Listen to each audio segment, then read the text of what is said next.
The man with the hedge shears. It was in 2018, back when I lived in the suburbs of Paris. I've been playing Pokemon Go since its release, and I used to go out at night to play, always with my best friend on a voice call. It was a night like any other, following my usual route. It was around 2 a.m., and I had already covered a good 2 kilometers. I found myself about 1 kilometers away from home, standing near a Pokestop, catching what I could while talking to my friend, just like every night. It was a residential street with a few streetlights, but quite dark as there was a field just behind it. After about 5 minutes, I noticed a man in his 30s on the opposite sidewalk, just a few meters away from me, holding hedge shears in his hand, and there was a pile of branches at his feet.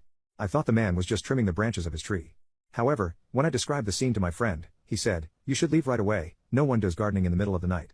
Despite my friend's warning, I was so focused on Pokemon Go that I wanted to capture all the Pokemon before leaving, so I stayed, while keeping an eye on the man's actions. As I looked at the man, I realized he wasn't cutting any branches, he was only staring at me. He would occasionally move and hide behind a parked van nearby while spying on me through the windows. However, he knew very well that I could see him, and I began to feel scared. Despite my friends pleading for me to leave, I still hadn't caught all the Pokemon, so I hesitated to go. The man continued his strange behavior, crossing over to my side of the street and hiding behind some bushes while staring at me. Then he went back to his pile of branches and stared at me again. Finally, I had enough, I decided to leave.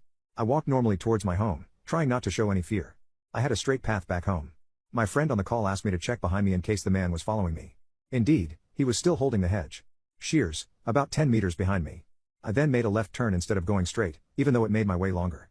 I wanted to be sure that he was following me and that it wasn't a coincidence. He continued to follow me. I picked up my pace, taking snaps just in case something happened. When I reached the end of the street, I was out of breath but safe. There was no one behind me. I entered my home, feeling relieved. Suddenly, a white car pulled up right in front, stopped, and the driver's window rolled down. It was the man with his pruning shears. Now, he knew where I lived. I rushed inside, locked everything, grabbed a kitchen knife, and waited until someone woke up so I could go to bed. There were no further incidents. Nobody believed me, so we checked the surveillance cameras at home, and unfortunately, I was right.